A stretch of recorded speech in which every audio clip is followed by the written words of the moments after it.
when we spoke last year, we talked a little bit about, you're really getting into dance photography through the Durham Dances project.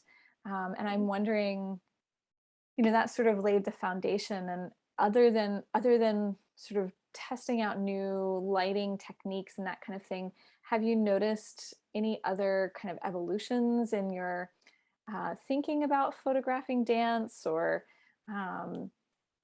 how has that changed or grown for you?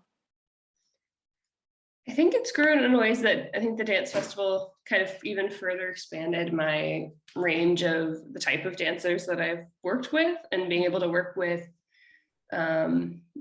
dancers in this similar styles, but in different spaces, helped me understand kind of that type of dance and how it moves and interacts with the camera better. So I think it's improved my sense of timing, my sense of space, and working with, it allowed me to be a little more ambitious, also having that foundation, because I wasn't as worried about, am I going to get anything? Am I going to get the shot? Is, how does this all work?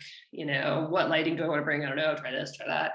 It allowed me to kind of, I don't know, level up is a silly kind of way of saying it, but allowed me to, be more intentional about the images I wanted to make. And for Allison's shot, we set it up for a super moon on a garage deck. So I had this kind of, I usually talk to the dancer for a little while beforehand and got a sense of almost kind of what their work was about, and if there was anything they wanted to bring into the photo shoot thematically or spatially that was important to them, which I think the Durham Dances was more of kind of, I'd been driving around, I found this cool spot, I wanted to meet somebody, I wanted to do something fun, and it was a lot more, in some ways, spontaneous and just,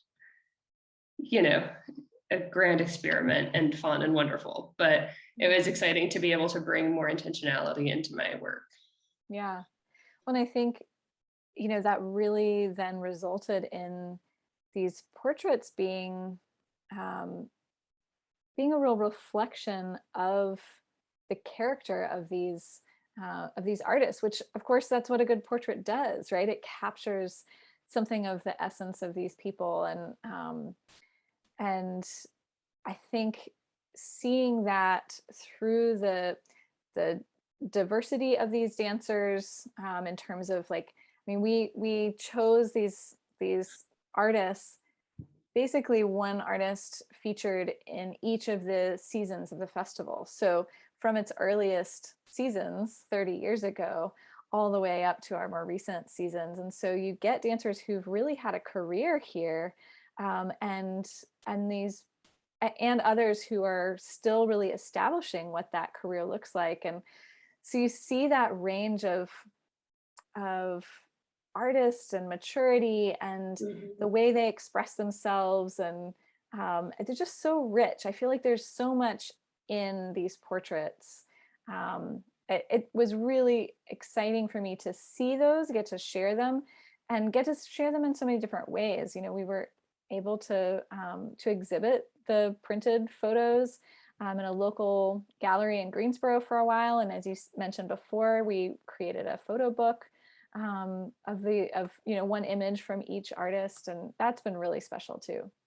It was beautiful to see, to work with, everyone from John to Alexandra, just this range of where people are. And it was also, I think, I enjoyed photographing the people who weren't dancing anymore as well. It was I think it's just this wonderful time capsule of where people are now and honoring wherever that is